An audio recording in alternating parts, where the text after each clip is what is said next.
Give me the argument, the best argument you know, for the power of cinema.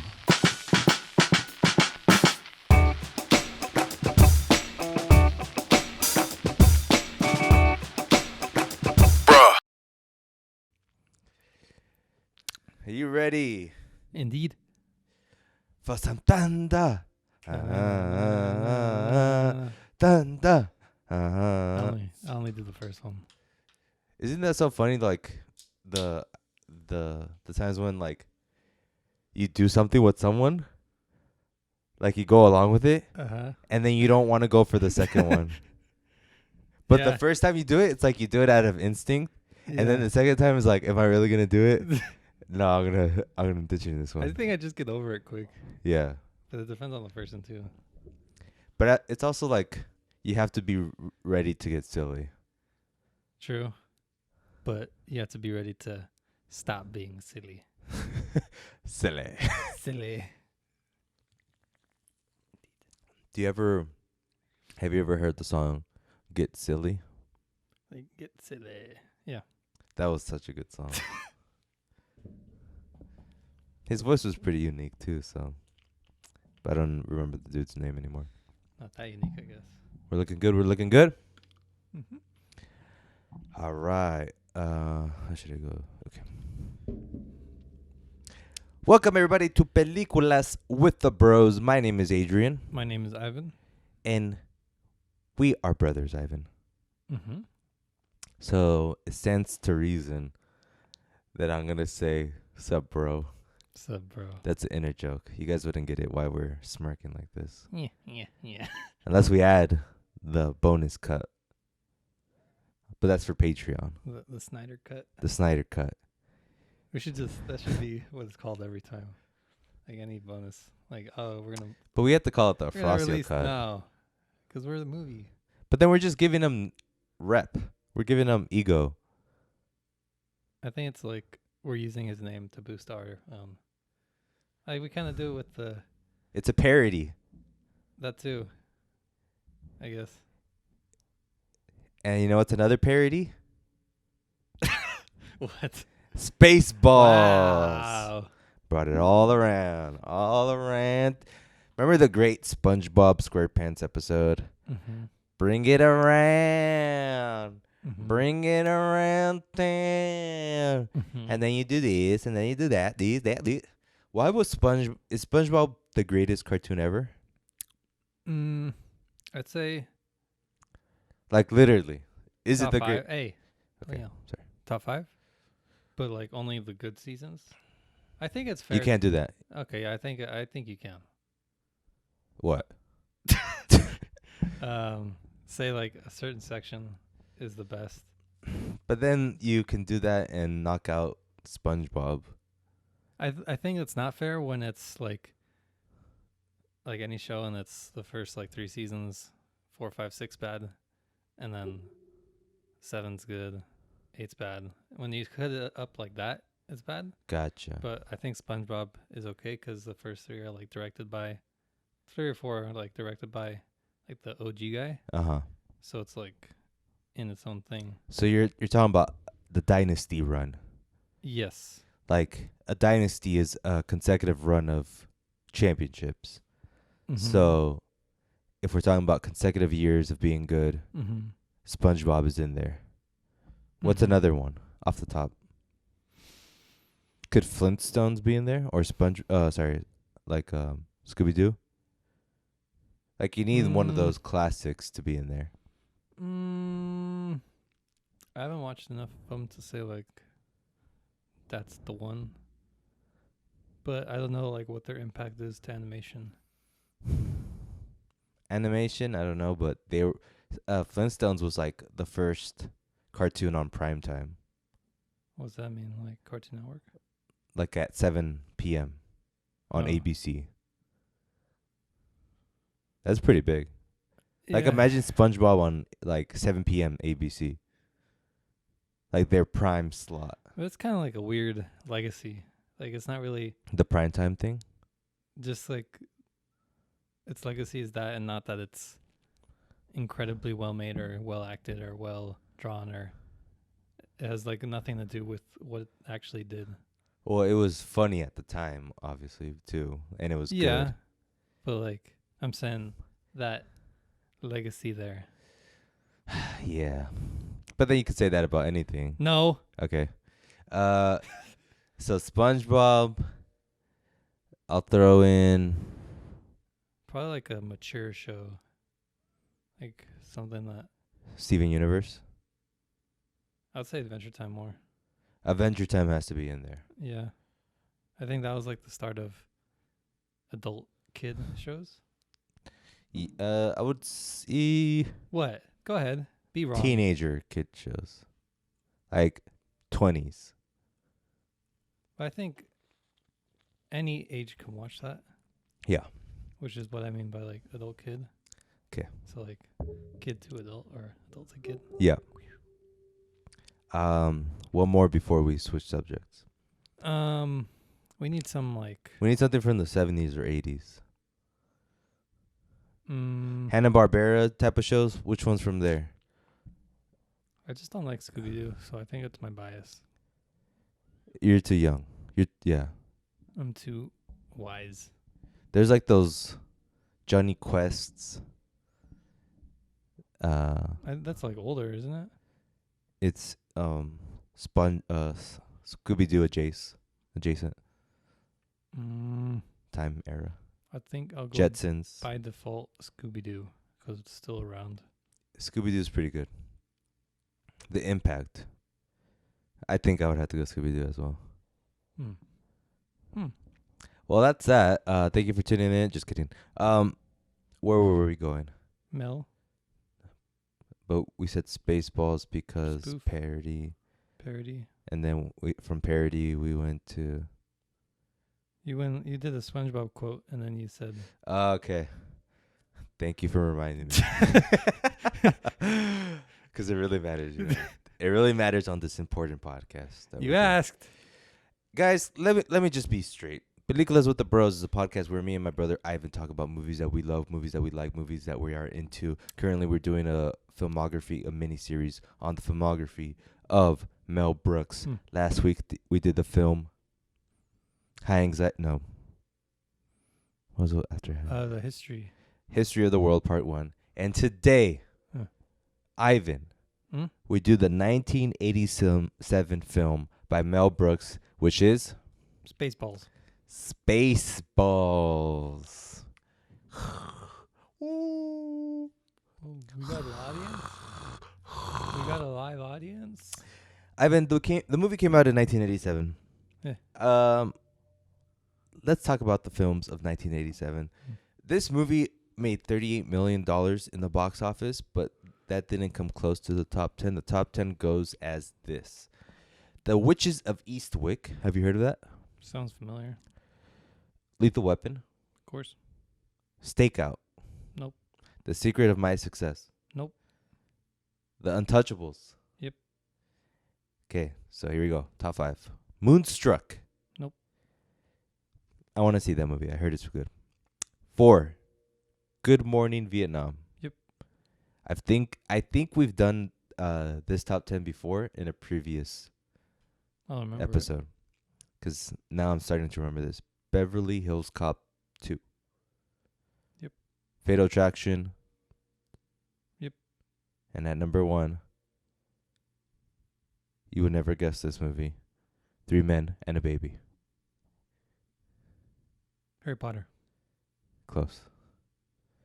3 Men and a Baby was like, I said it in the last podcast we did too, where we talked about this 1987 films. It's like Daddy Daycare type of thing. Comedy with guys taking care of a baby. At 1? What? At number 1? At number 1. Thank God we're in the era of superheroes. That is pretty interesting. Number 1, 3 Men and a Baby. A comedy. A family comedy. You don't see that. Yeah. You haven't seen that like in 15 years. I thought you were accusing me. Oh. You don't see that. You don't see that. The premise of this movie, Spaceballs, President Scroob and Dark Helmet seek to drain the planet Druidia of its fresh air, but they need the princess of Druidia for ransom. The princess is on the run herself, trying to escape an arranged marriage. The king of Druidia sends mercenaries Lone Star and Barf to find the princess before the evil forces get their hands on her. With a cast of many of alumni from the Peliculas With The Bros podcast, we have Bill Pullman as Lone Star, John Candy as Barf, Daphne Zuniga as Princess Vespa, Mel Brooks as Yogurt. That sort of describes this film. Yogurt. Like, let's call him Yogurt. Yep. You're like, yep. Rick Moranis as Dark Helmet. I think we're good there.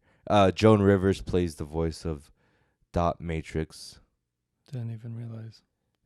Me neither until I read it. That's good for now. I think that's good. Ivan, let's talk about this movie. But before we do, let's get into a short break. Is this the first time you've watched this film? Yeah. I've seen this film about once. 1.75. It's a good. Actually, no, 2.5.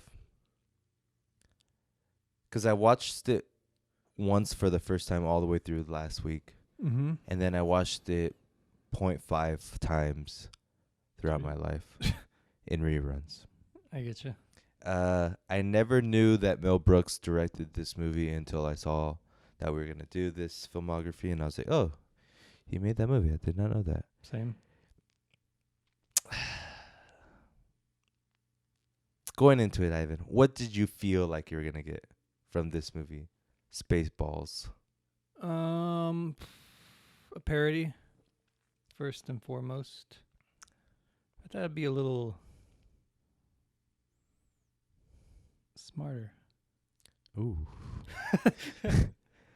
It had funny jokes, but I thought it was gonna be a little more like straight up parody. I don't know. It was a straight up parody. More, I don't know what I want. I think we made a major mistake in the very first podcast we did, where we said that Mel Brooks was a master of satire. You rude man. Because he's no. What I don't know if you're thinking what I'm thinking. What I meant, the mistake was that I don't think he's so much into satire as he is into parody.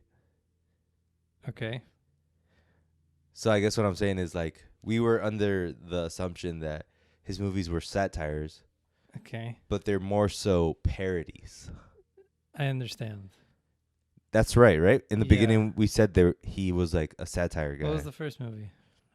The Producers. That wasn't a... Well, it was, I guess. But we did like a whole run of like, what are the best satire movies? We were so stupid. See, and that's the thing with this podcast, and that's what you guys are really here for. You're learning as we learn. I don't like how you said it. We make mistakes. Nah, you're making that sound like we messed up. We did mess up. But I don't want them to know that. But the beauty of it is that we made a mistake, and that's fine because we learn as we go. Because we're becoming film students. We're learning the art of filmography, of cinema.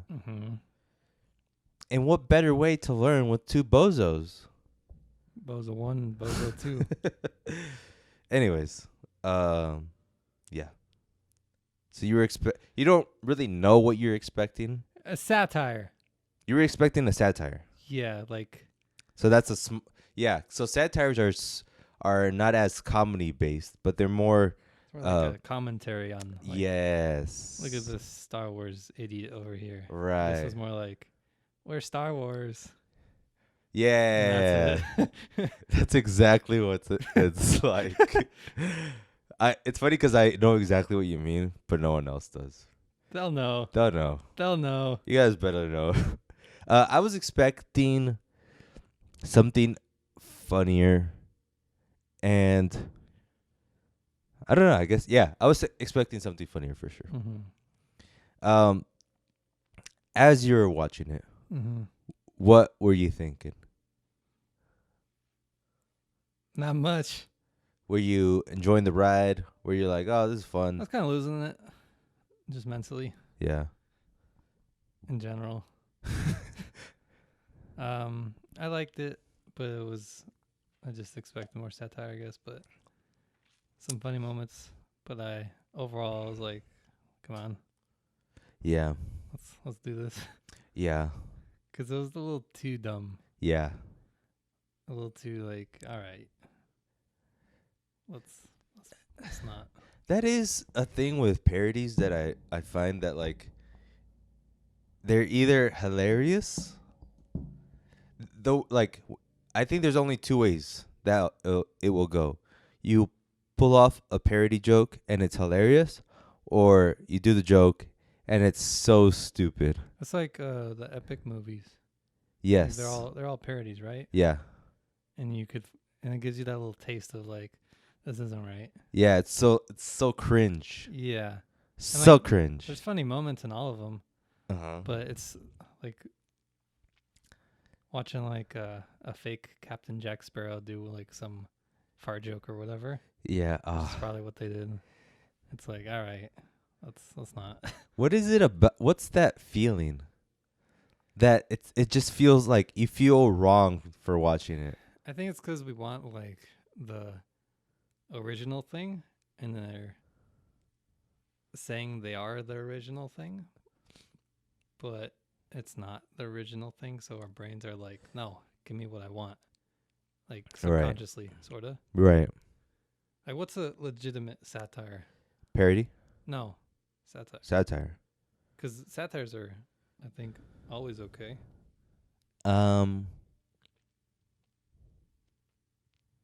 That's a good question. I am not that good at answering that though, because I'm not too well versed. Like a satire would be. I can look it up. Let's see. Keep talking though. Satire movies. What are you trying to say though? I don't even know anymore, man. Oh God. Satire movies. So we got popular satire movies: The Hunt, Jojo Rabbit, Vice. Oh, the other guys.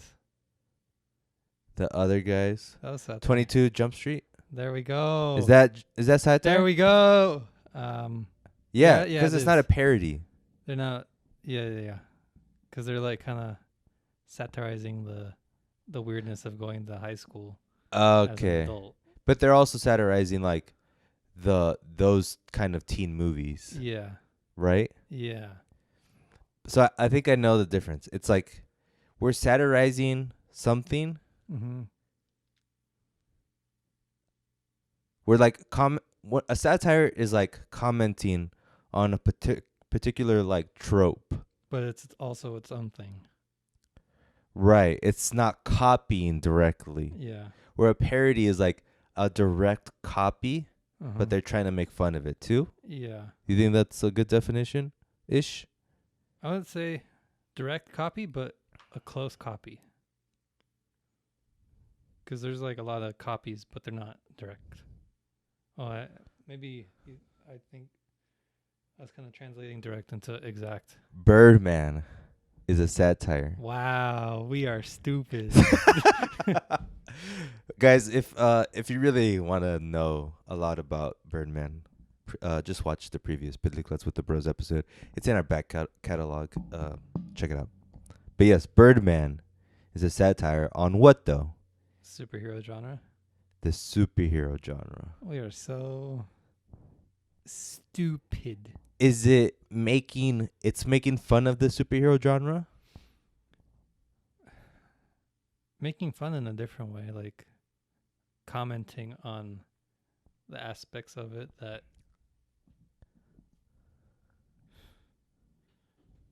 the aspects of it that people don't really think about, but it's there. I guess. Yeah.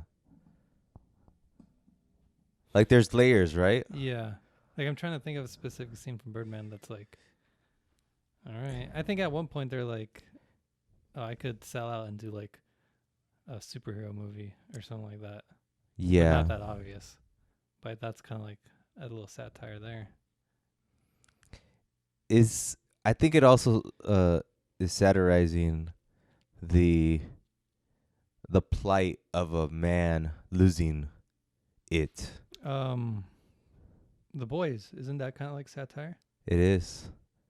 Look, we're naming all these things, and I'm like, yes, it's a satire, but I can't describe what makes it a satire. I think it's healthy that we're like labeling things. So we get like a little concrete sort of cloud of, okay, this is what satire is. And then we could pull out like the little aspects of it that make us say, yeah, that's satire.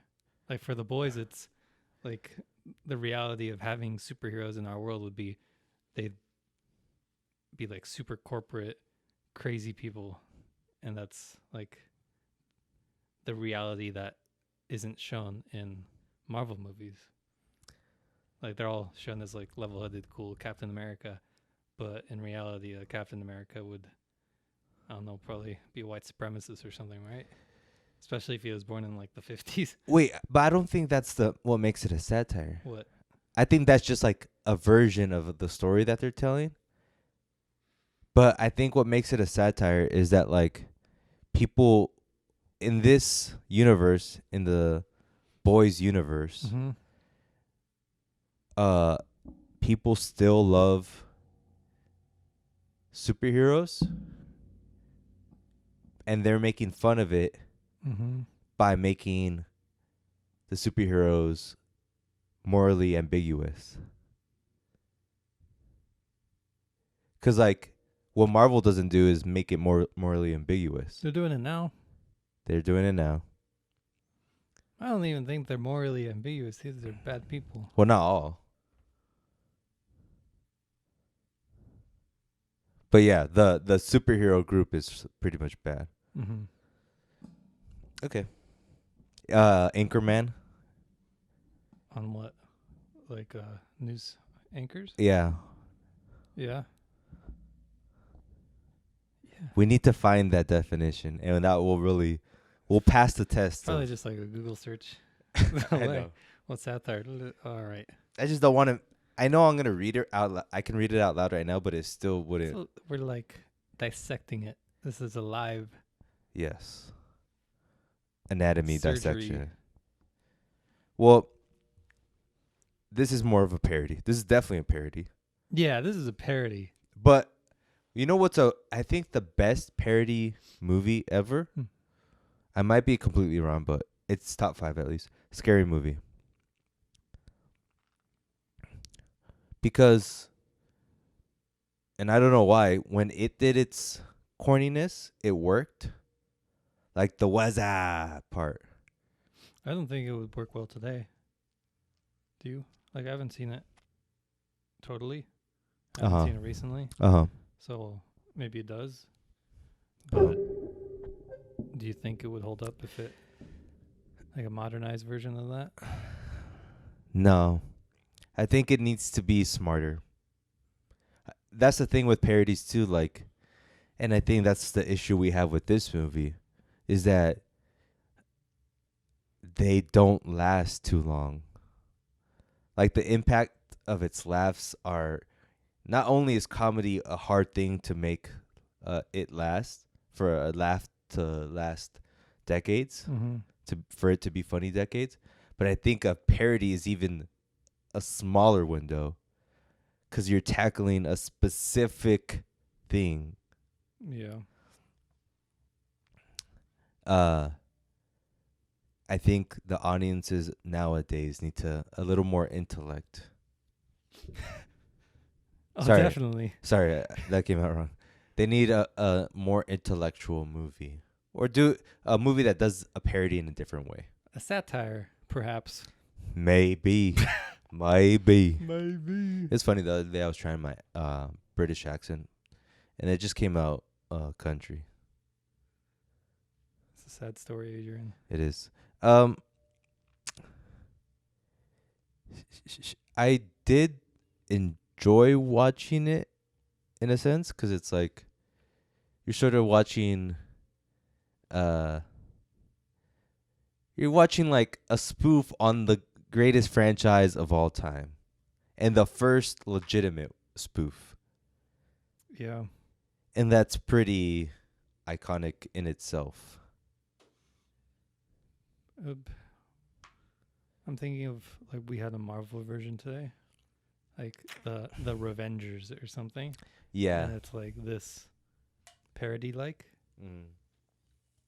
like instead of Iron Man, That'd actually be a good one. Steel Man. Yeah, that would be a good thing to tackle nowadays because it's like, Would you think they get like sued out their butt? yeah, they would have to completely change. They can't do a upright parody. It would almost have to be a parody satire. Like they had to do completely new characters. But they can take like MacGuffins from like, oh, this is the cube of all cubes. I don't want to watch this movie actually. Yeah, you're right. I'll be like, all right, you're just making fun of me because I like Marvel movies. Yeah, satires are much better quality movies. Yeah, a little smarter. Smarter. You're definitely gonna get a smarter movie. Yeah. One thing that I found interesting is that I sort of realized, I finalized my stance on cult movies with this movie. Because this movie is a cult movie. And we've talked about cult movies before, and we've disagreed on cult movies before, and I'm ready to fight right now. Okay. You said a cult movie. Let me look up your exact quote. Just kidding. You said that a cult movie was a movie that had a continued success across generations and has like a cult fan base. Yeah. And in that definition, that would make Star Wars a cult movie. Yeah. But I am here to slap you silly and to teach you some things. I think a cult movie, a better definition, and please disagree if you have any disagreements. A cult movie is a movie that is bad, and it's what's arbitrarily? What does that mean? Like depending. I don't know. I could use it in a sentence, but I can't define it. I want the word that says like technically it's bad. Not arbitrarily. Yeah. Okay. What's the other word? Okay. I know the other word. Technically, you don't. No, it's not technically. It's another word. Anyways. Objectively, subjectively. Objectively. Yeah. Because that means like it is bad. Yeah. Like, okay. I think a cult movie is objectively a bad movie, but people like it anyways, and it has success, but not success when it comes out. That's my definition of a cult movie. What about Edward Scissorhands? That is not a cult movie. What? Nope. You're insane. Like you're thinking about like the people that love like the Nightmare Before Christmas style, what about right? Blade Runner? Is that a cult movie? You're saying? Because it didn't make a lot of money. No, it's not a cult movie. You are a trash bag in human form. That can be a cult movie. Why not? A cult movie is like it has a completely different fan base, and for a completely different reason. Because it's fun to watch a bad movie? Yes. I don't think it has to be bad. I think it has to be bad. That's where we disagree. Because like the people that loved Blade Runner 10 years after, that is more like these are, I don't even know how to describe those kind of people, but it's like this movie's successful after it came out. But that's not a cult movie. What about Evil Dead? That's a cult movie. I think that's a good movie. Now you got me. Now I'm in a pickle, and I don't know how to get out. Good one. Touché. All right. That easy, eh? Okay. Let me refine my... I just think if you take out the fact that it has to be bad, then yes, we're on the same page. Okay. It doesn't have to be bad. But I do think some people see it as a bad movie. A large percentage. Like 25%. I think sometimes people just don't get it. Yes. And there's some movies where you just gotta turn your brain off and be like, that chainsaw's going through his head, and that's hilarious, or something like that. Or ooze is going to come out of this guy's face for 35 Yeah. seconds. It's like you draw like an art piece, and it's like a big old butt or something. And oh, yeah. that's all it is. And people be like, that's not art. He just drew a butt. Like, where's the artistry in that? Right. But if you turn off your brain and like, it's a little joke of a little butt. Yeah. Like, that's kind of like, that's funny. And in that way, it's art. Yes. And I think if you just do that to like a movie, it's like his head's getting chopped off.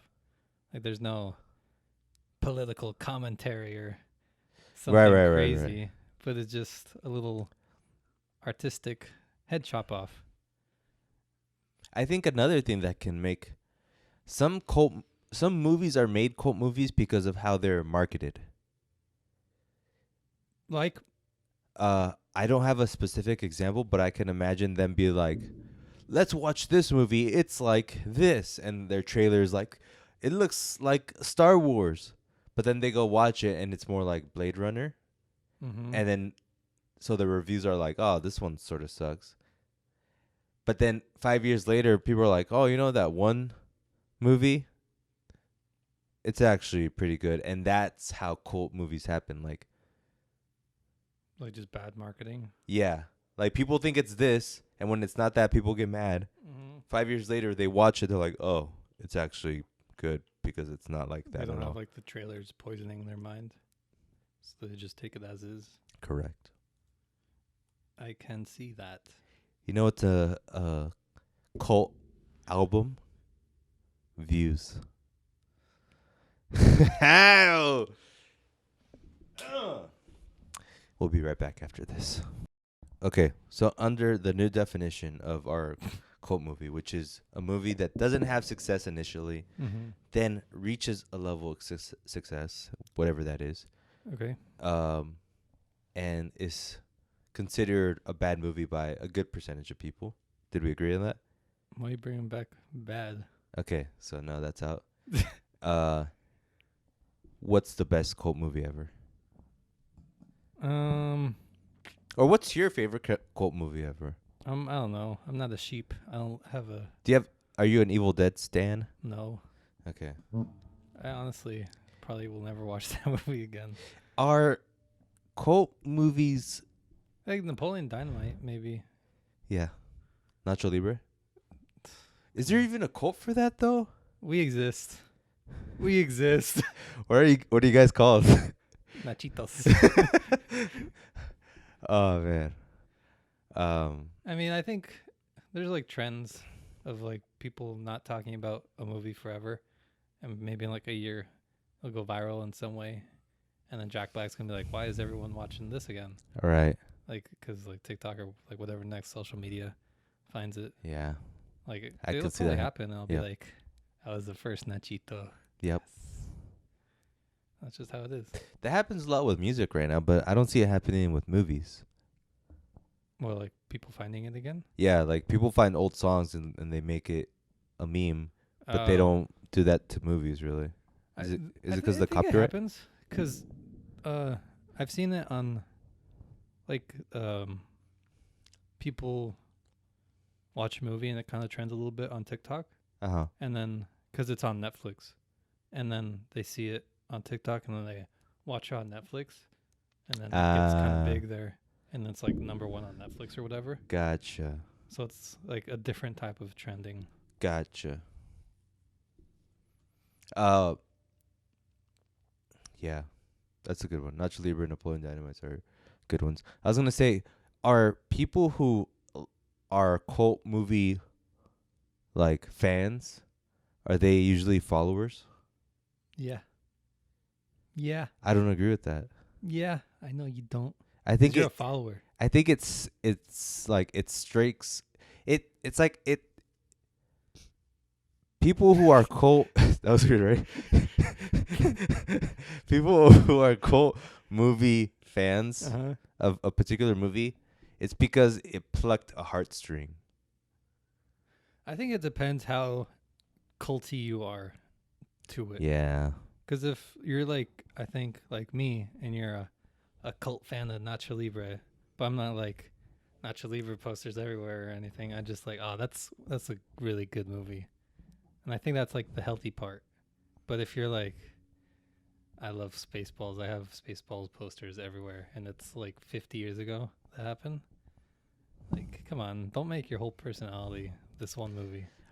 I feel that way for, well, actually, I don't mind it, but I do see that with like Nightmare Before Christmas people. Yeah. That is like a cult movie, right? Yeah. And like there's a whole store called Hot Topic made for those kind of people. Yeah. And they don't do that for like their whole lives, but there's like a 5-year period where you're like an emo, Nightmare Before Christmas, Harry Potter, metal fan. Yeah. It's just wanting to be part of like a group, Yeah, it is. but I don't think it's that healthy. Because then, what point are you like, I'm done? You know, it's a little awkward to be. I guess I'll stop, because you were so into that. So it feels a little fake to be like, I guess I'm done. And you could do it. No one's really caring, but I think for the person, it feels like they're kind of breaking themselves up a bit. But if they're just kind of casual about it the whole time, they wouldn't have to be like breaking themselves in half. 'Cause Right. They're not gonna be that Disney nerd anymore, you know? Yeah. Like you were so into it and now you're not. So who are you now then? Were you Yeah. faking it? Yeah. And I imagine they get like Nightmare Before Christmas presents for the rest of their life. 'Cause they're like, that should be their punishment. it probably is. Like, Mom, it's been 20 years. I haven't seen the movie. It in was a like 50 phase, damn it. But you loved it so much. But that goes with anything. I Yeah. think what makes it sort of distinguishable is that it's such a distinguishable look. Whereas if you're a Laker fan, you don't start wearing black You makeup. don't bleed gold and purple. You don't wear black makeup as a Laker fan. Yeah. I'm just saying, like, Cause that was me. I was like, I would love the Lakers. yeah. But my appearance, I was still the same person. Yeah. But if I loved Nightmare Before Christmas as much as I love the Lakers, I would be a little emo kid. Yeah. But it doesn't have to be like a physical sort of. Transformation. Yeah. Because there's like political people who are like, we're left people or we're right people, and that's their whole personality. And Yeah. I don't think they have like flags of like everything everywhere, you know? Yeah. Maybe they do, but sometimes it's just all mental. And even that's like, what happened to your super right wing phase a couple of years ago? Like, I'm over it. Like, what the heck? That is weird. What the heck? That is weird. I think we all just change. We pick one thing and then move on to the next thing. Like, Yeah. I was an emo kid, and now I'm a left-wing activist. And now I'm really into to sports. Yeah. Like, I don't think it's bad exactly. It can be dangerous if it's like the wrong things. Yes. And if you get way into like your Disney personality. That's a hilarious thing to say. I have a Disney personality. Yeah. I'm Ivan sometimes, but sometimes I'm Ivan Disney. Uh-huh. But like, that's when it's like, you got to dial it down. Yes. Realize like there's a lot of things you can like at the same time. That was always the thing about me, that I sort of wish it wasn't like this, but like I sort of admire those kind of people that they can be one thing. We've talked Mhm. about this, but like Well, simple people. the people that like all I live for is gym. Yeah. And all like their whole persona is gym orientated. Yeah. Or same thing with like church people, like I'm all about God and God is with us and stuff like that. I can never. Every time I find someone like that, I'm just like, that's so corny. I just feel that they're corny. I think it's like two parts. Like we're in a way we're like jealous of that because it's like such a simple way to live. Like Yeah, eat, sleep, poop, whatever, and then I'm a that. church guy, Yeah, and that's it. And you could be happy like that. yeah, But then you could probably be so much more if you're not that way. If you're a little more fluid with what you can be, you know? but could you be? What? Could you be so much more? You could. There's more potential for there to be potential, you know?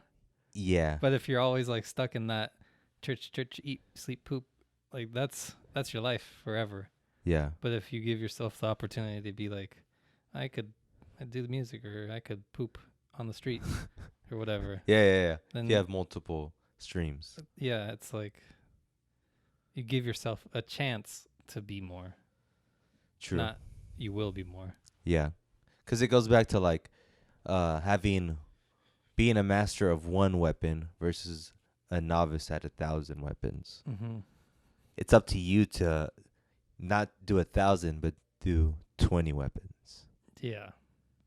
Like you don't want to be on the opposite spectrum where you're just like an octopus trying to use all 8 limbs. You go crazy. You'll go crazy. I've gone crazy. I am crazy. Back to the movie Spaceballs.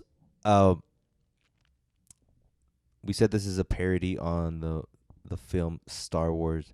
Georgie Porgy gave his approval of this film, Mm-hmm. which is pretty cool. It's like the same thing that Alfred Hitchcock did with High Anxiety. He's like, yeah, you can do it. Go ahead. I think that's a noble thing for the good George Lucas to do. I mean, he has enough money. He might as well be like, yeah, go ahead. I'm a billionaire right now. Yeah. Alumni alert. So we were saying that earlier that in this movie there's a bunch of alumni from previous films. Bill Pullman. Ivan, can you name the movie that we watched for Peliculas with the Bros that Bill Pullman was in? No. Do you need a guess? Do you need a suggestion? A hint? Yeah. As they say. Yeah. Nicole Kidman.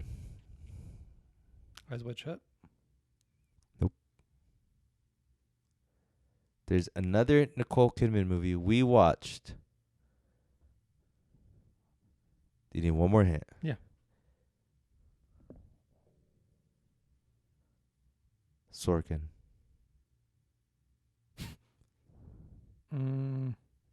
That narrows it down tremendously. Yeah, but I would have to remember all his movies, and I don't know. Malice. Remember the movie Malice? Oh yeah, he was the guy, the main He guy. was the guy. I see his face now, bright as day. It's crazy that we did that movie. Yeah, I love doing movies like that because it's like it was so beneath us. we'll never talk about it again. Yeah, Only in this context. like, ever, like with anyone. And we'll forget what it's about. Like imagine in 20 years, someone's like, "Have you ever seen? I know you haven't, but have you ever seen this movie Malice?" You're like, "I have," and you're like the one person who's seen it in like the last 50 years. Yes, exactly. Like you are one of the few who has recent memories of the movie Malice. We're like pushing on its memory. We are Malice stans. Wow. Let's move on. Good idea. Joan Rivers. Yeah. She plays Dot Matrix, Mm-hmm. the C-3PO parody. Didn't even know. Didn't even know. I just want to say that Joan Rivers, she's like she's probably like top 20 comedians of all time, Probably. and she's in this movie as the voice of a robot. For my boy Mel Brooks, I'm just like, I guess what I'm thinking is that he's just like anything is funny to him. Mm-hmm. I think if it's like not normal, it's funny. Like if I went stand up and then like slap myself, feeling like that's comedy right there. Yeah. Yeah.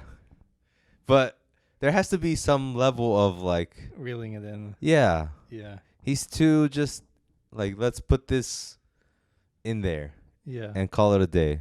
Yeah. A couple writers, perhaps. A little more writers, I don't know. perhaps.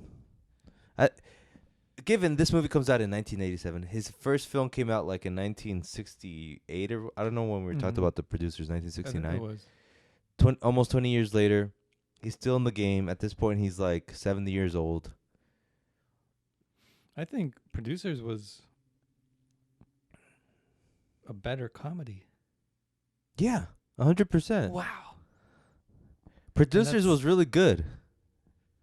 I'm just trying to think of like the writing process for comedy, like for dramas and anything else. It's like you tell the story and you tell like what the characters would react to.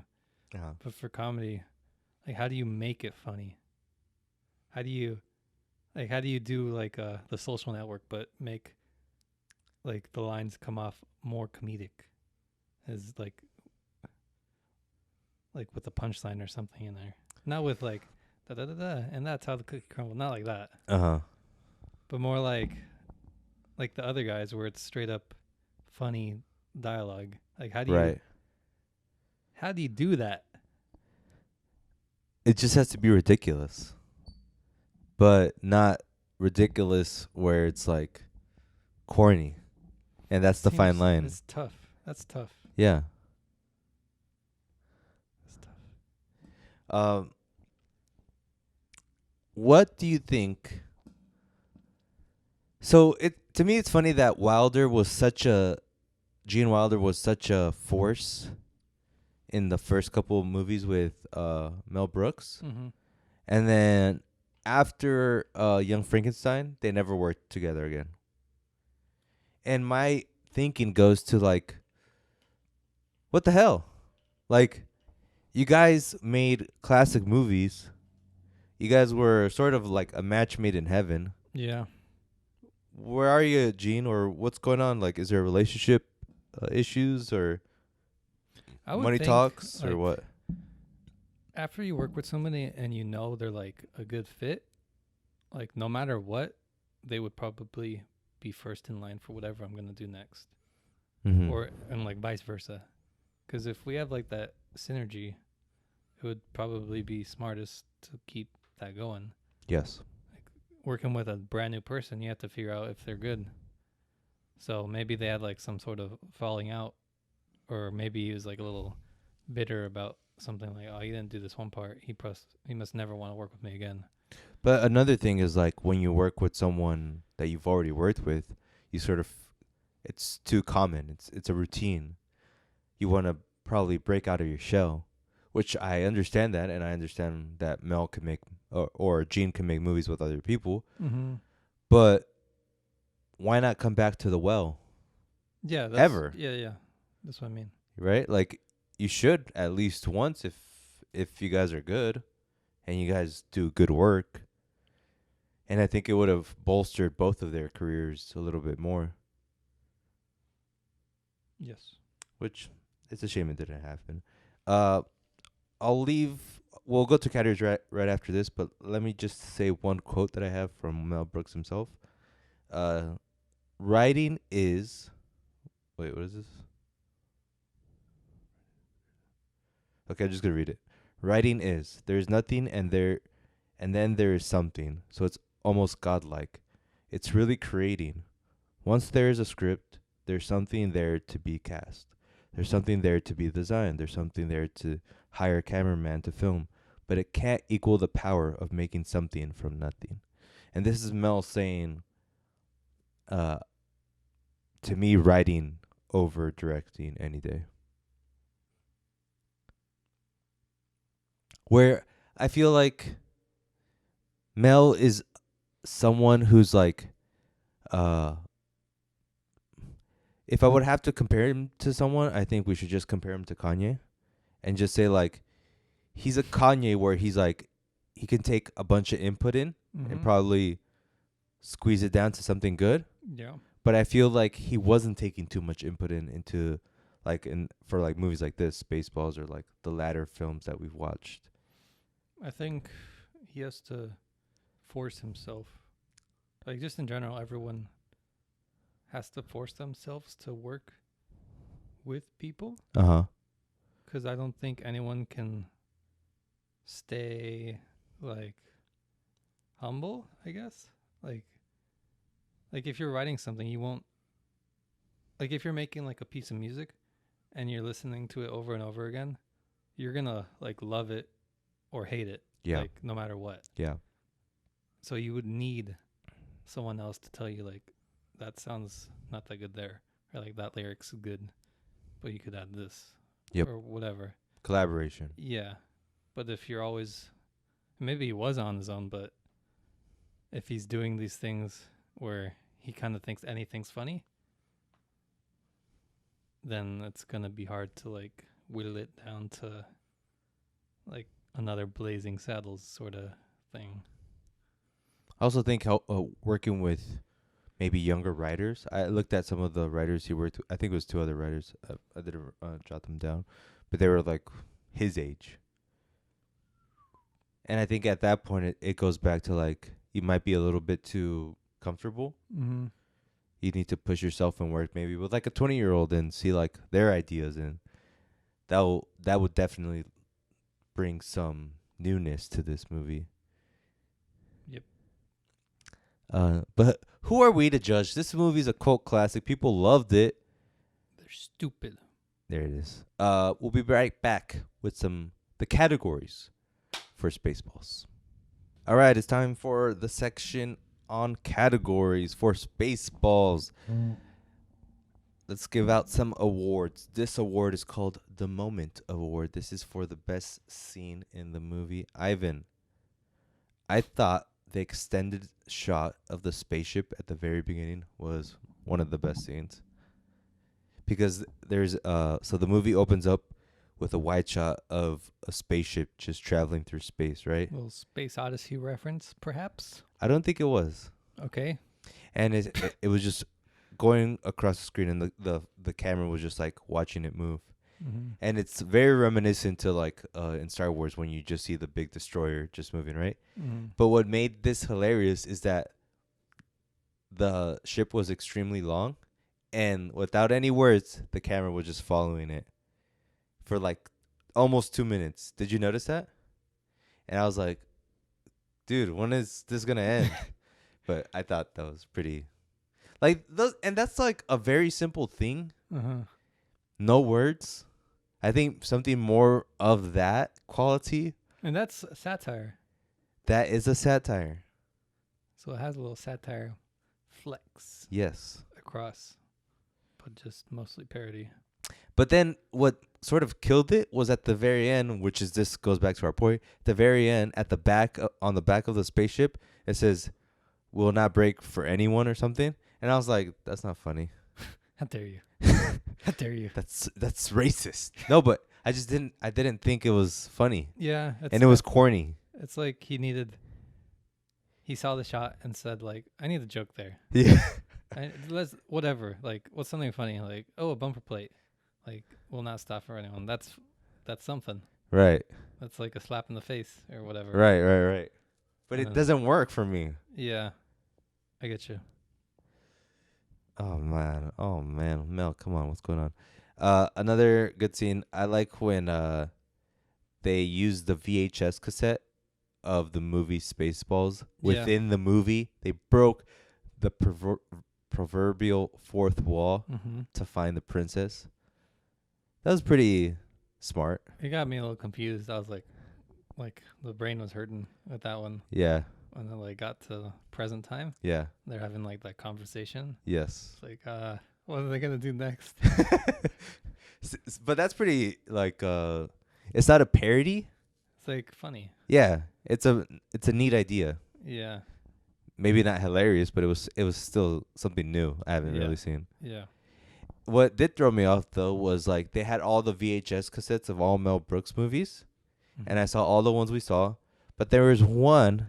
Did you notice? No. There was one right before Spaceballs. I forgot what it was called. I think it was like a simple name.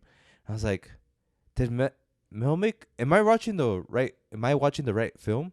Because I thought he made a different film, or he directed a different film. So I looked it up, and it's a movie that him and his wife starred in, but he didn't direct.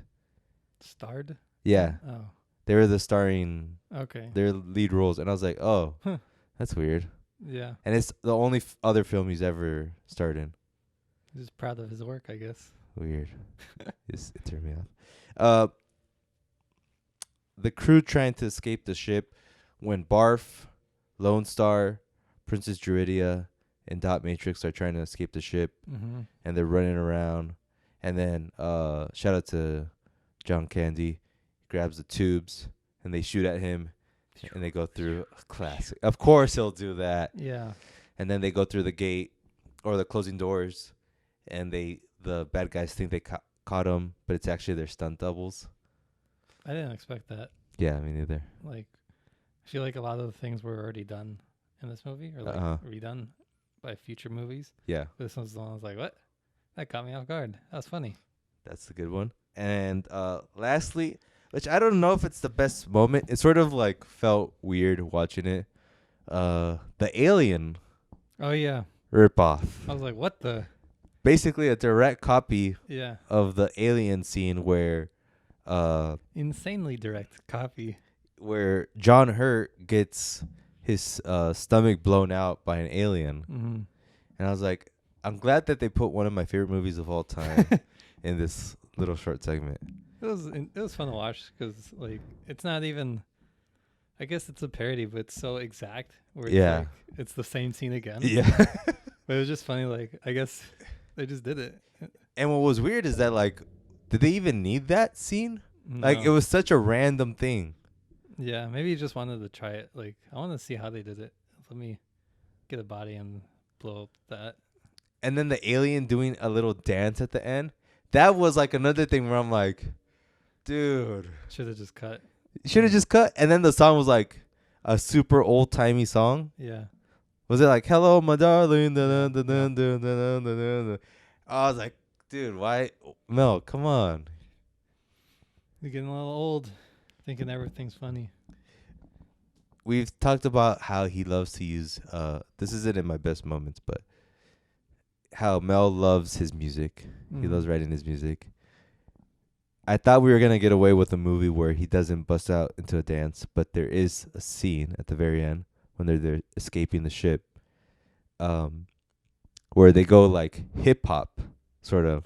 Remember that part?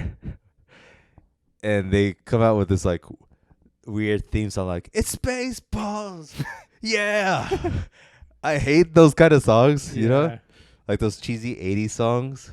Like a Teenage Mutant Ninja Turtle. Yeah, Sort of vibe. Yeah. Oh man, come on, Mel. I mean, at least he's doing his thing. It's art. I like the Planet of the Apes reference. That was a little got me like Yeah, that was good too. So that's where the Statue of Liberty came from, or something. Yep. Whatever. That was nice. What about when the ship transformed into a maid? Yeah, I was like, where is this going? Because I didn't know that happened. I was like, what? I thought it was gonna transform into some, I don't know, anything. Like a gun. I don't know. And then it just amazed, like, all right. All right. I guess that's the most efficient way to take out air. Yeah. What a movie. What a movie. So I changed the name from Great Ape to this name. The Lifetime Achievement Award.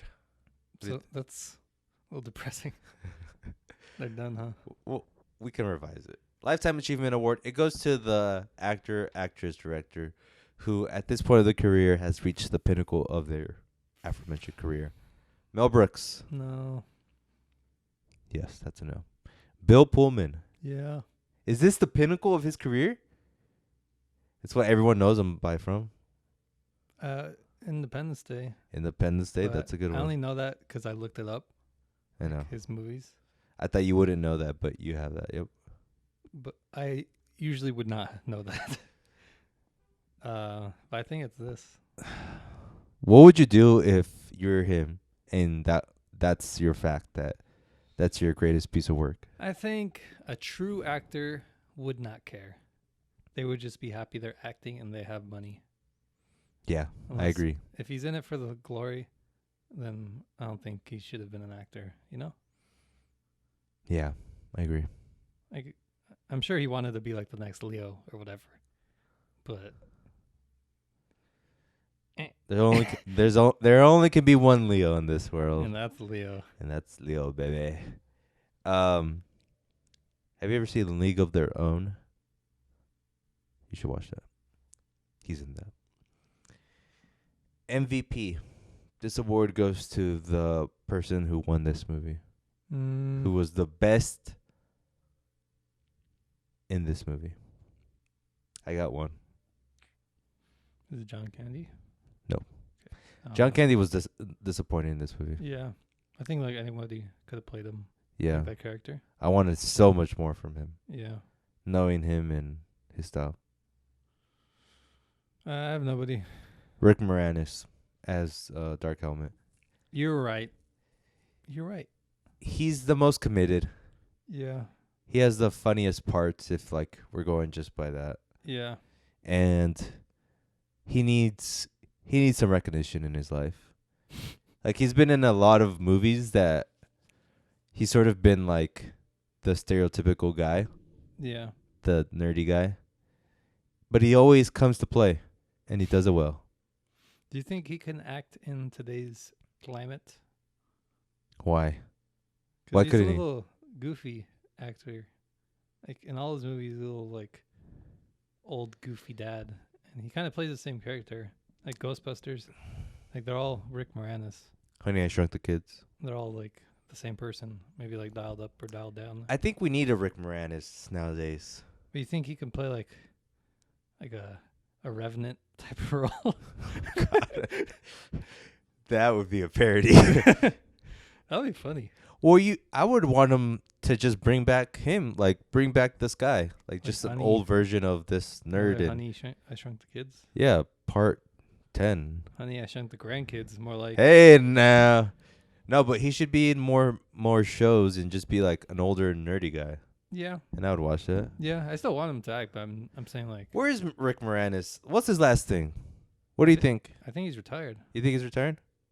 You think he's been in another movie since I don't think so. the past 5 years? I don't think so. Do you know he's Canadian? I wish I didn't know.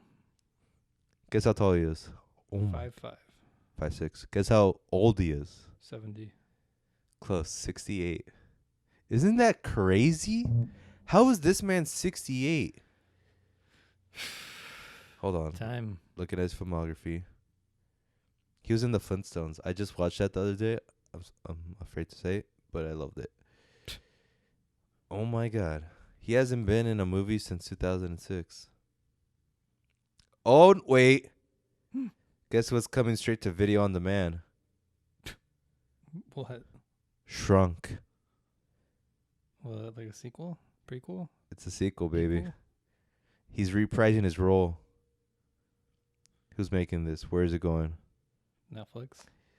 Talks for a reboot of Honey I Shrunk the Kids franchise was first reported in Feb 2018, set to appear on Disney Plus. It was later announced that it would be in theaters. It would be set 30 years after the original film. Filming was supposed to occur in 2020, but was put on hold because of COVID-19. Ivan, Rick Moranis is back, baby. What does he look like? Is he a little decrepit? Let's see. Oh God. Ready? Uh-huh. I don't think you're ready. I am. He doesn't look too bad.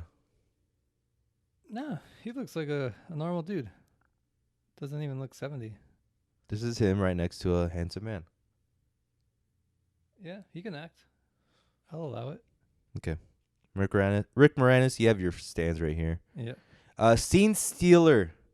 This award goes to the actress who was in this movie 5 or less than 10 minutes but stole the movie. I think this is pretty easy. Ivan, go ahead. Was it yogurt? No.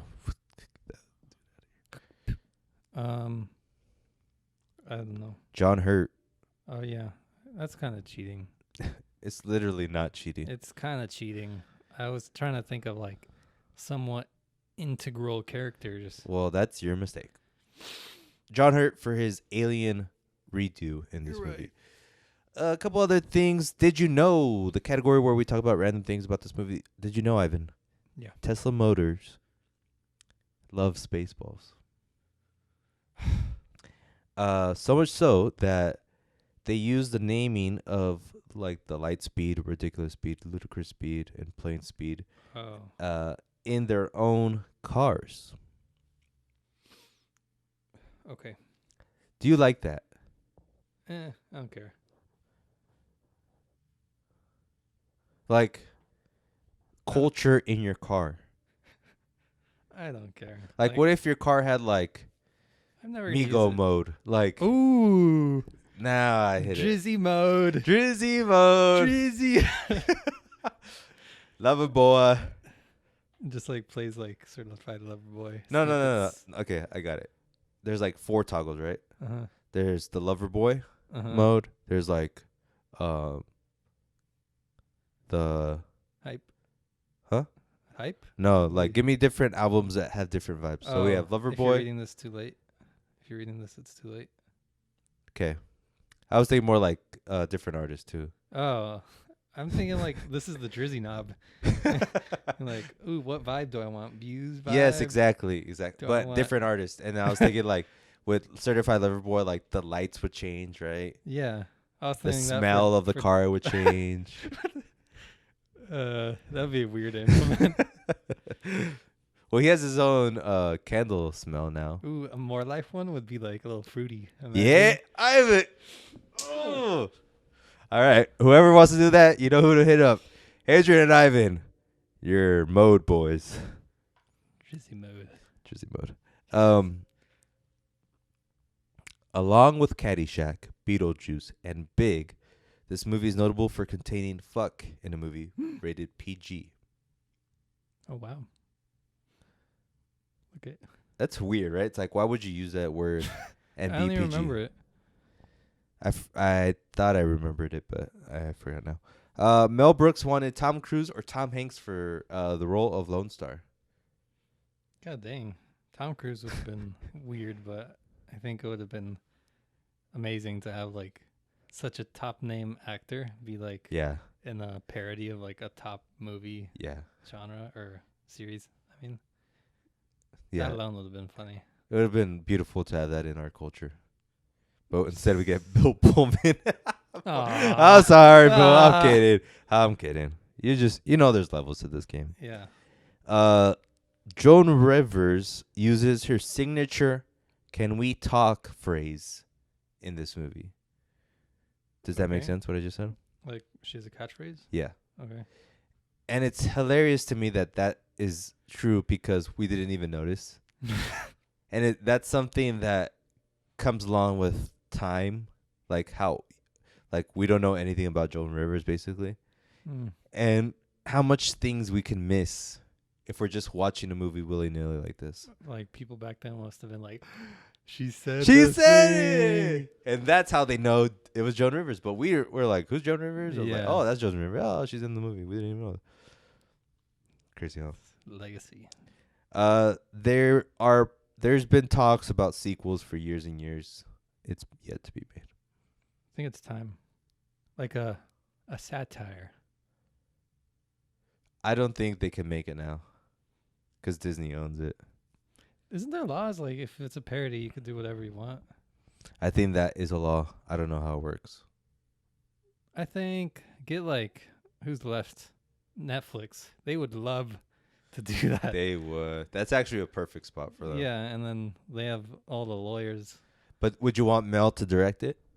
I want his stamp. Yeah. No. Maybe like give him a little script to write, and then when he writes it, give it to like Ari Sorky over here. Oh, Ari Sorky. Fix it all up. Good old Sorky. Never misses.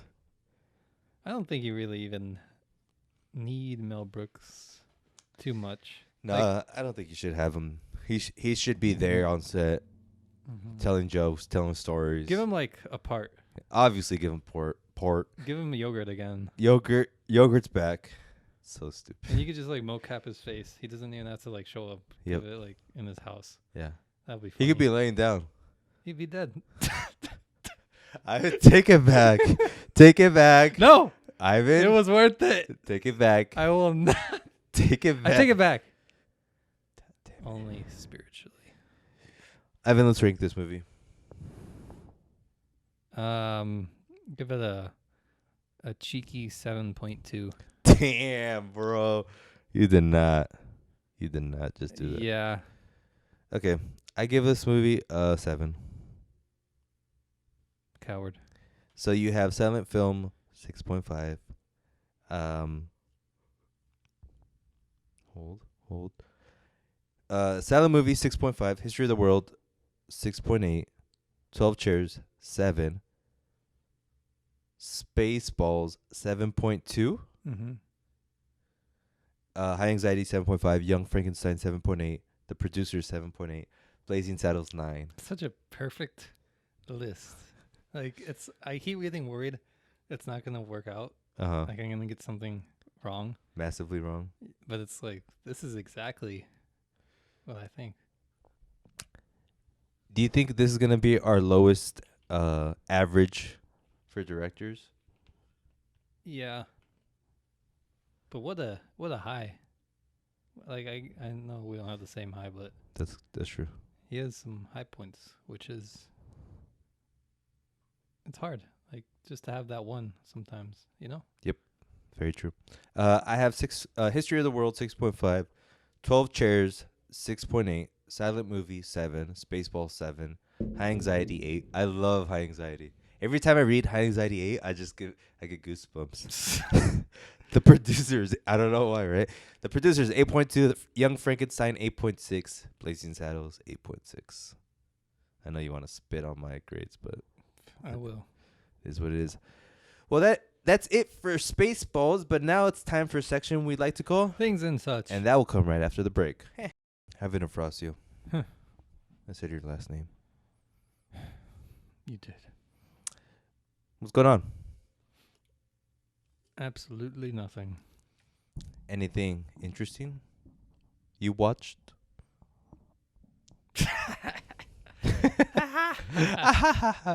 I've been watching some things. Been watching some things. I watched Batman Begins and The Dark Knight. What made you want to watch What that? prompted me, you What ask? Yeah. I was thinking, like, I haven't watched a movie in a while, and I have always made myself watch something new, Uh-huh. but I don't really watch stuff I've seen before, like, just to watch, like, for fun. Right. It's like, why don't I just watch a movie that I know I like, that Yeah. I've seen before? Dark Knight, right? Batman Begins first. Oh. So I just watched that. I was like, this was a good movie. What is this DC doing now? I was watching, I was like, he left the perfect like framework for how to do all these DC movies. Yeah, he did. Especially Batman, obviously. Yep. And they don't even use it. And Like the reality version of it? just how he got the characters right. Right. Like if they just did that and then dialed up a little bit of like the goofiness of comedy. I mean, comics of like how unrealistic Yes. like the punches are, Yes. then it would be the perfect DC comic book movie. Like Mhm. this one, it's a little too grounded for like comics, but the characters and all their motivations and everything, it's there. Mhm. I was like, what the heck? Why do they have Zack Snyder doing this? Zack Snyder's like the opposite. Yeah, where he does like all the comic book stuff, like the tropes and like the punches and everything, but none of the character stuff. Yeah. Well, he does the character stuff, but the character stuff is so one-sided to like, It's like I am a god. flat. Yeah. Like Man of Steel was like the best in that, but Love Man of Steel. So underrated. that was like that's Peak. the baseline. Well, that's because he had the reins on him at that point. Yeah. Because they're like, we'll give you a shot. Let's see what you could do. And he's like, oh, I'm gonna hit this out of the park, and he did. But then they're like, all right, do Batman versus Superman. Okay, that's your first mistake.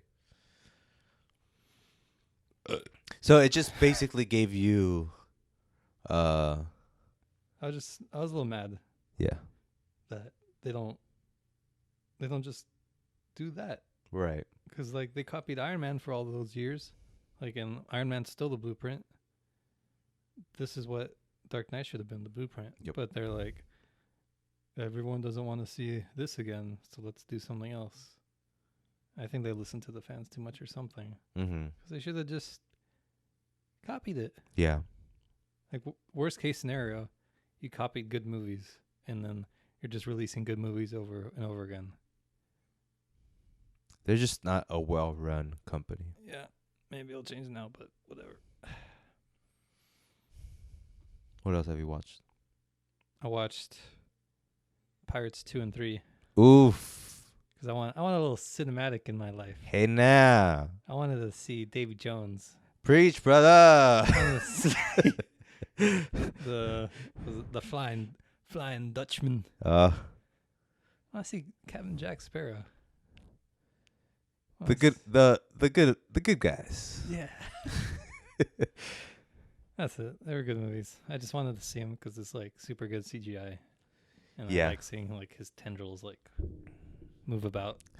I'm an avid proponent of rewatching things. I'm like was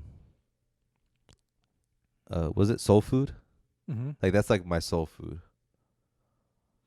I do like rewatching, but I was trying to make myself like watch new things first. Right. Because I want to rewatch things eventually because I'll miss stuff. But like I've been on that train of you have to watch new things for like way too long. Yeah, without ever going back. Yeah. Like what the? I forgot my roots. Forgot who I am. Uh-huh. So I was just like, I'll just be mindless, have a little fun, That's good. watch movies. Success? Indeed. That's all I like to hear. Indeed. Did you watch Falcon Winter? Indeed. What's your opinion? It's good. It's a little goofy. Like a little like, oh, that was my guy. Like you gotta be faster than that. Like that kind of writing at times. Yeah. Uh-huh. But the message is there of like being like a good message, not like Zacky Snidey where there's no message, just Right. kill the bad guy. And it's different. A different message we don't see too often in Yeah. these kind of movies. And I liked it. Excited for the last episode. It's good. It's very good. Yeah. It's crazy how people hate that actor. Yeah. Like You know who that is? yeah, Kurt Russell's son. It's crazy, huh? I recognize his face. And then like I saw a little interview and they asked like, would you ever do a remake of Escape from New York Huh. and star as like the son of that dude? Yeah. Like I don't think my dad would like that. I'm like, wait, what the Damn. Yeah. I just realized by reading it, I was like, what? They don't really... Oh, okay, yeah. They sort of look like... Yeah, but it's crazy how people hate him. Like that's the point. Yeah. It's people are a little too dumb sometimes. Yeah. It's fandom, man. Did you watch the trailer for Shang-Chi and the Legends of the Ten Rings? Yeah. What'd you think? It was a little boring. Yep. A little cookie cutter trailer. Yep. But Agree. Maybe it'll come out better. Maybe they left the good parts for the movie. And I feel like the main dude is a little too like Basic. yeah, like he didn't do anything. He didn't have a personality. Yeah, he was just the main guy. Yes. Whereas like every other superhero Marvel movie is that's that guy. Or like there's a Right. personality there. Well, yeah. I think I'll take... Because we've never seen this guy, right? But even like Guardians, like when you watch the trailer, like oh these are little kooky people. I think they're just doing this for China. Wow. And that might Yeah. seem racist, but I think they're just playing up that... They're not playing it up. Excuse me. what they're doing is they're targeting the Chinese audience Yeah. because that's a major cash cow for them. Yeah. And unfortunately, because I've never heard of Shang-Chi, Same. but they're also doing other movies, other characters that I never heard of. Yeah. But they're gonna probably make $1 billion out of this, not here but over there. Yeah. It's crazy. I'll wait till it comes out until I judge it. Yeah. Because, like, Marvel really hasn't missed yet. And I think they're pretty aware of what it takes to make a good 7.5 out of 10 Marvel movie. Oh, God. I hate that. But yes, you're right. But we'll see. Yeah. Maybe they purposely make it bad. It's like, see, we They would never do that. We did that, and you guys didn't like it. They would not do that. I know, but it's funny. They did have like the Crouching Tiger, Hidden Dragon style fighting in the movie, which I like. Mm-hmm. So maybe they go that route. I don't know who's the director. Kung Fu karate, sort of like. Kung Fu Karate. What a good movie. What a good movie. Yep. Lord of the Rings. Amazon. Oh, the Word series. Word came out that the first season cost $400 million to make. You ready? The end of cinema, as we know it, and the rebirth of whatever's next cinema. There's gonna be some theaters closing down. Oh yeah. Be more of a rare experience to go to the theater. It's just reality. It's gonna cost more too. It already does. Which makes it make me not want to go even more. Yeah, we'll see. But I love theaters too. Like there's nothing like that. It's just it's like everything. Like when something's tactile, when you're driving automatic, it's not the same as driving a manual. I think I don't know what they can do, but they just really up the experience of going and have it like I like those theaters where it's like a restaurant in there. Yeah. And then like a little cozy chair. Yeah. Like stuff like that kind of makes it worth the price of going. And if they really maybe if they really focus on like the good food, like have it like imagine like a Five Guys in there or something. But you don't want to be like munching while you eat. You just want to be nibbling. Just have like a full 4-course meal, like a little bib on. Yeah, that's too much, bro. Come on. Well, finger foods, like stuff like sure, really sure. good, or like what do you call it? Fair food. Stuff like that where it's a little mindless. You could like, you know. But you know what I mean. I just imagine you just like, why did I just say? That'd be fun. I think what has to happen now is the full monopolization of Disney Netflix.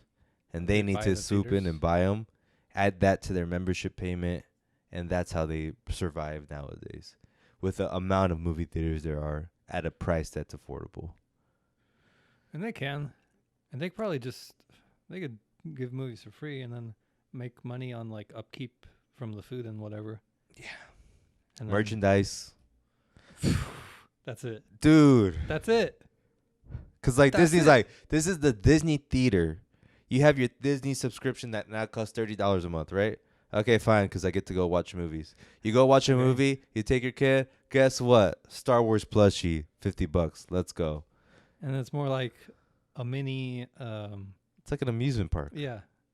God damn it. They're going to control the world. I want that, though. I would want it to be like a third party company. Like AMC is like, look, Disney, look, Netflix. This is what we're going to do. We're going to start stocking your merchandise. We're going to have like the movie store on the side. It's going to be Shang-Chi merch. It's going to be, I don't even know, Avatar merch. Yep.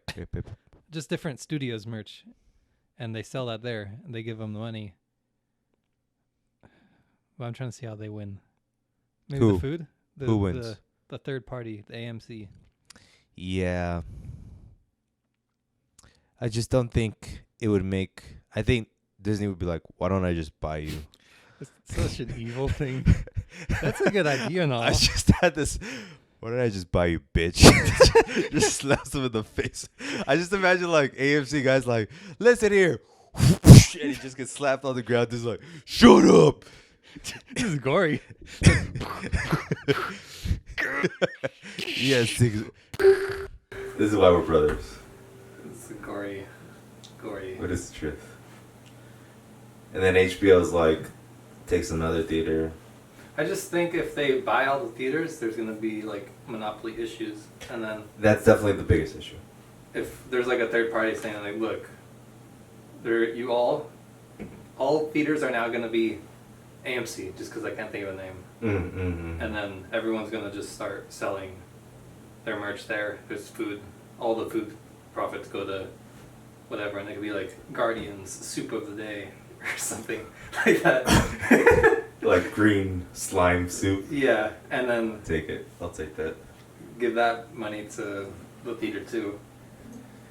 Make it like a government establishment, you know? No way. Like a library. Like libraries are all government owned. You ever gone to a library? Seen how many homeless people there are there? I don't know how that equates, but You're right. I don't like homeless people either. just don't trust the government to do something well. Libraries are okay though. Like I think they're the good parts of the government, and if they're just like government. That's the weirdest take. What? They're the good parts of the government? No, that the government should be the guys running movie theaters. Well, it's like our culture. Oh, okay. I like that.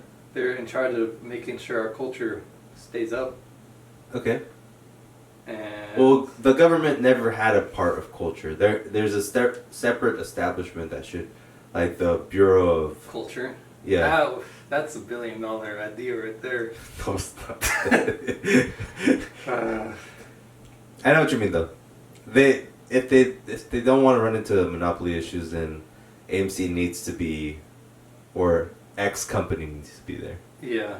And that would help. But they already have merchandise but maybe like a more significant, like branded Disney section. Like just take out a whole screen of theater, and then just make that a giant store of like, Marvel section, Lego or the section. Disney screen. Like number 7 is Disney. They'd have to give a lot of the screens away though. What? Well, like each one is like a story. No, like the numbers. You know how there's like 1, 2, 3, 4, 5, 6, 7. Number 7 is the Disney theater, right? Mm-hmm. And that's like more stylized. But the other theaters, like 1, 2, 3, can also show Disney and Netflix stuff. Mm-hmm. But number 7 is the one you want to go to if you're watching Star Wars, because they're gonna have cool lights around. That's a little too much. Okay. Okay. All right. Let's just. They got neon lights, LED lights on the side of the. Which they already have, but. Yeah. What I don't understand is like the money part of it. As far as where does Disney make more money, or in this example Amazon, because that's where we started. Like, does Lord of the Rings make more money at the box office or on TV? I think just streaming services is just like pure disgusting amounts of money. That's true. I feel like, I don't know the numbers, but I think streaming money is better than movie theater money. Because it's like the idea of like, once you have people paying monthly, $10 a month, all yours, baby. Like how much of like a ticket is like $15? How much of it goes to? Right. And you're probably going once a month. Right. To the theater. Jesus Christ. They don't even need theaters, huh? Just for the big ones. Endgame 5. And the big ones are so they can sell merchandise. Yeah. Like, don't put any movie that's not merchandise accessible. Because there's no point. I would rather just release it on, this is the executive in me talking, I'd rather just put it on Amazon Prime. Damn. That's about to change, right?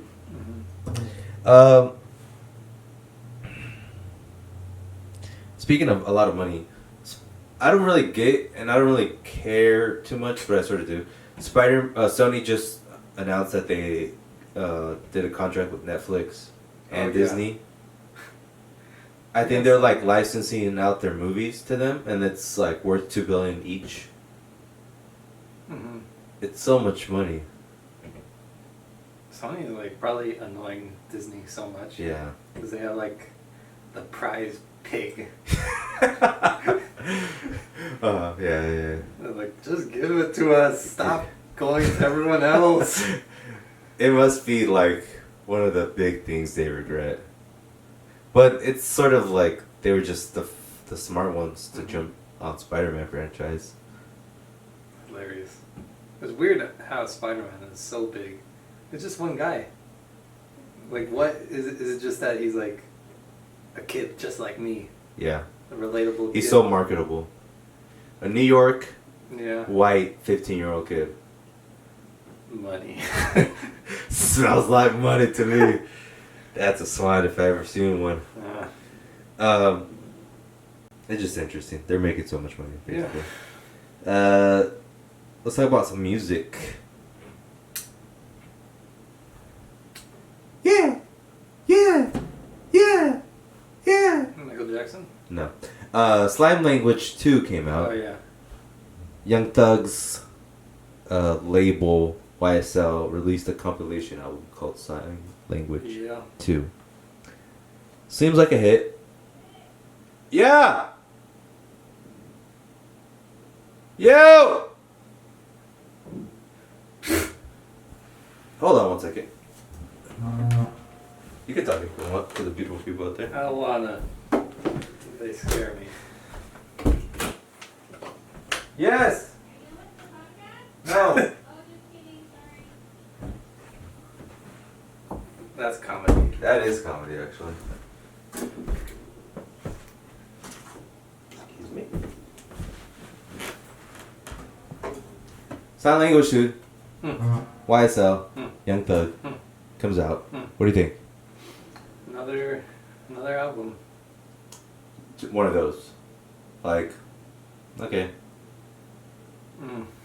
But that's how it is. That's how it's been. Yeah. He's It not. has some good songs on it. Yeah. But he's not gonna do it anymore. He's not gonna get any better. Correct. This is it. As Michael Jackson would say, this is it. Yeah. One thing that was interesting to me about it, other than like the couple good songs that I liked, and not to say like the album was trash, but we're just saying that it's nothing new. Yeah. He's not doing anything that he hasn't done before. Yeah. One thing that was interesting to me is that he's doing marketing 101, where he's telling all his famous friends to do a dance to make his song go viral. Okay. Which is sort of bothering me a little bit. But I love the song, and the dance is pretty good. What dance? The song is Ski, Okay. and the dance is the Ski. And it's like just doing the... Oh, that's why you did that? Yeah. I didn't know. So he has Diddy doing it. He has Future doing it. Jeez. Drake did it. Oh, no. He tried to make Lil Uzi Vert, but he was too cool, and he's like, nah, I won't do that. Thank God. Quavo did it. He got all the big hitters. Yeah. It's a smart tactic, but it's too... It's obvious? like... Yeah, it's like, come on, dude. It's like when you know how the sausage is made. You don't want sausages anymore. Yes. Correct. We're plagued by knowledge. Yeah. It's all gimmick stuff, though. Like... Yeah, it is. The music should speak for itself. You know? Yeah. Like, ironically, but not ironically. The most impactful things are the earnest things. The things that are honest. The things that are made naturally. But I guess, like... I guess my gripe is that the guy that made the song is trying to make it go viral. Whereas, like, of course, an artist wants to make every song go viral. Yeah. But it's made viral by the people reacting to it. Yeah. But he's trying to be the one that's like, this is how you make it. And even that's like, you don't want your artist to be in it for the money, and that's kind of what it is. Unless he wants it for the fame, but even that's like corny. And Yeah. Like there's no reason he would do this that doesn't feel corny. Yeah. Money. But more music's coming out. I feel it. I think we're on the cusp of Dude, it's gonna be an explosion. Yeah. And Rolling Loud just announced their lineup in Stacked. Miami. It is stacked. Yeah. You got A$AP Rocky, It's Young like Thug. every rapper Every except for Drake and Yeah. Jay-Z and Kanye West. they're just a tier above Rolling. Yeah, every other rapper you ever heard of, they're here, but Yeah. those rappers are not there. Travis Scott's there. They're itching. What? They're itching. They're itching. Music's coming. It's gonna be fun. I think once everything opens up, we'll love music again. Even like this rudimentary stuff that we like. Well, I'll like Young Thug now. Yeah. You're wrong. Like once you can go outside without a mask, Yeah. that will change things. I'm sure it's gonna feel a lot better when there's like music coming out, and I'm sure we're like stacked up, but I think it's gonna be like 50-50, like really good stuff and then really bad stuff. Yeah. Because I don't think a lot of these artists spent the year or whatever improving their craft. Maybe some have, but I think a lot of them have just been churning it out at best, i.e. Young Thug tier. But like the really good ones, the smart ones, would have seen like, oh, I can't tour for a year, I'm going to use this to improve dramatically. And they could. A year is like a ton of time to develop anything in any way. So I think we're going to get like some hits soon from the big ones. And we're going to get like some churned out stuff soon too. I think I have a feeling that I'm pretty sure this is true actually. That even artists like Uzi Vert, Future, Young Thug, the artists that we say haven't grown too much lately, I think they're gonna release hits once the pandemic is over, because I think they also know that they make more money touring, and once the pandemic's over. So I think even though they might not have the albums to back it up, they will have also hits at least. And I guess that's what I'm excited for, like the club vibe. The club scene, because you know me. Yeah. That'd be so weird if I listened to techno, but you know what I mean? Yeah. I think that's gonna happen. But it's going to be like a straight year or two of like concerts. Because it's been stacking up of unreleased albums. Yeah. Like The Weeknd's going to be first up. No. What do you mean? To what? Oh, a tour? Yeah. Oh, sorry. Yeah. Bad Bunny. Oh, yeah. That's You seen the memes, right? $1,000 tickets. Yeah. Yeah. But like how everyone and their mama wants to go to Bad Bunny Yeah. concert. I don't want to go. I would want to go, but I would not want to go for that much money. I don't know. I mean, it's just that I don't really know his music that much. Oh, okay. I like some of them, but I have to pay attention to hear what he says. And Yeah. I don't know the songs. Gotcha. But once Drake releases, that's tour. I don't think Kanye would ever tour again, honestly. I feel like he's done with that. Migos tour, probably. Maybe Frank Ocean, a little mini tour. Migos album comes in. I don't know about that. Culture 2 was a little... That was like... Culture 3, the trilogy. Wrap it up. Make it all good. That's a big old trilogy. It's gonna be good. We'll see. Okay. I went to a Padres game, Mm-hmm. and I was watching the Padres series. They play the Dodgers. They're rivals. Okay. FYI. What makes them rivals? They're close. When two teams are close, Oh, they're usually rivals. okay. Your biggest friends are your biggest enemies. Couple things. It's fun. Baseball's dying. No, it's not. It's alive again. Dang it. I'm bringing it back. I'm gonna end it one day. Single-handedly. It was fun. Padres versus Dodgers, always fun. What I hate, and it's a gripe I've always had, is when there's fans of the other team at your stadium. It just makes you so mad. That's the point, though, isn't it? No. What do you mean? Because when you're at your stadium, there should be some fans from the other team, but not a lot. Oh. And that's what happens here in San Diego. There's a lot of Dodgers fans? A lot of Dodger fans. Oh.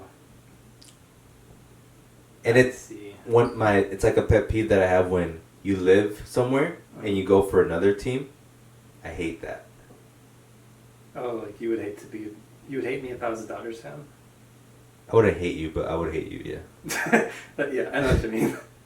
And it's also like the people that go for Mexico or Mexico when they're playing USA, but they live in USA. But just because they're Mexican, they're like, Mexico. I'm like, please, dude. Please. Who would you want? You wanted to go for USA? Or you wanted to Yeah. Okay. At least be respectful. But I hate when they're entirely disrespectful to USA. Well, yeah. I know what you mean. It's like, dude,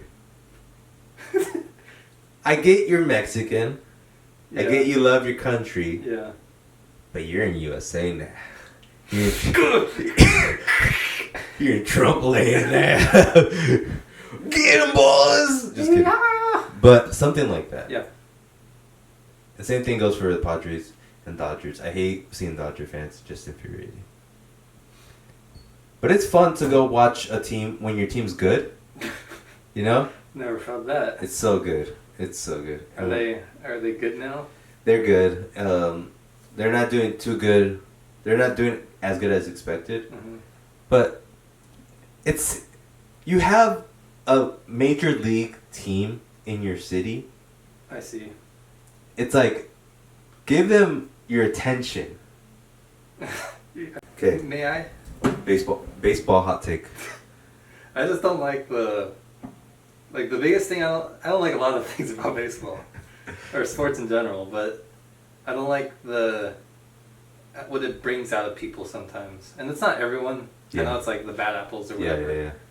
But like the bad apples, it just leaves the grossest taste ever in my mouth. Like the people that fight? Yeah. Yeah. The people who are like, who really get up in arms if like you on a specific team. Yeah. Like, I'm a Cubbies fan. Cubbies!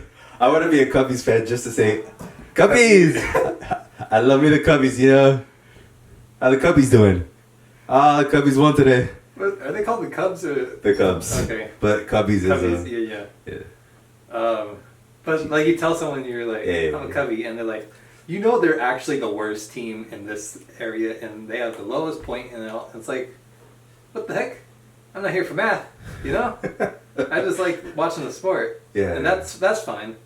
But like when it's like they give you like the percentages of why your team sucks, that's when you gotta get another hobby. Yeah. It goes back to our previous thing of like, don't be defined by... Yeah. Don't be too into anything. Yeah. Because then you're super into that team. But why baseball is not the only thing like that. It's all sports. Well, yeah. Well, that's why it's hard for me to get into any sports. Okay. Because of that. But why baseball? I think basketball is the least like that, from what I've seen. Statistics? Or... Of like fans being...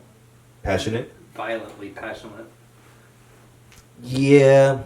I would agree, because football you have a lot of that. Baseball you have a lot of that. Soccer you have a lot of that.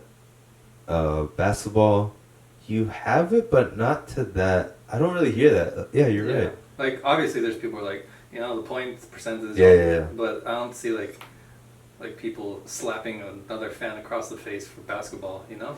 That is true. That is something weird that it's not in... Maybe because it's not physical. It is physical in some sense. Yeah, I don't know. I mean, I do hate me some Celtics. And I do hate me some Heat. And I do hate me some Clippers. I hate the Clippers. You hate you a lot of things. You hate you a lot. But it's a different hate for the Dodger hate. Like, I know what you mean. Like, I don't like... But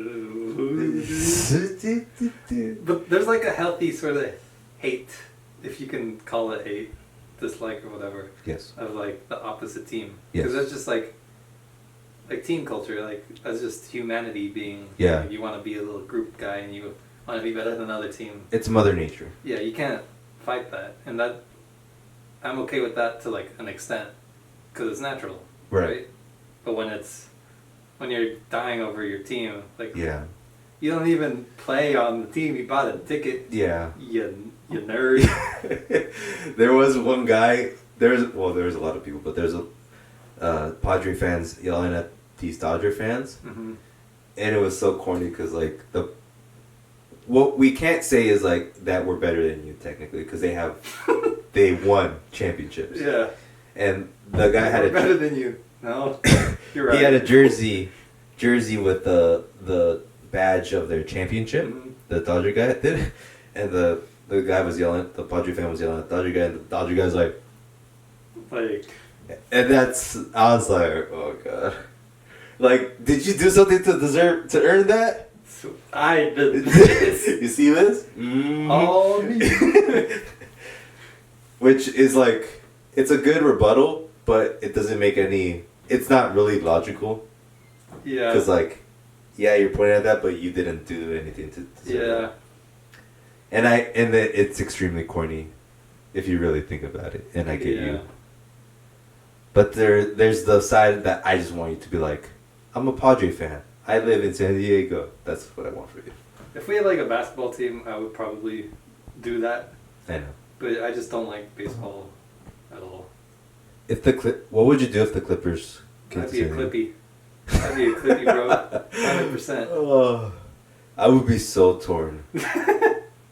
Like, I think it's fine if you're like you've been a Laker fan forever and then they move. Like you could say, "Oh, I was a Laker fan for like 10 years. I'm not gonna switch now, just because they're in my city." And no one's gonna be like, "But they're here." Like, shut up. Lakers first.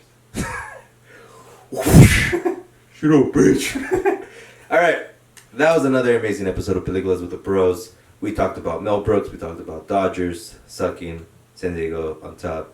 We talked about other things. Shang-Chi, culture, humanity, the human condition. And we are happy to do that every week with you guys. You can find us on all podcast platforms. We're on YouTube now. Please subscribe and hit that like button. Leave a comment. We'll talk back to you. Talk to me nicely. We talk back. My name is Adrian. My name is Ivan. Peace out. Bye.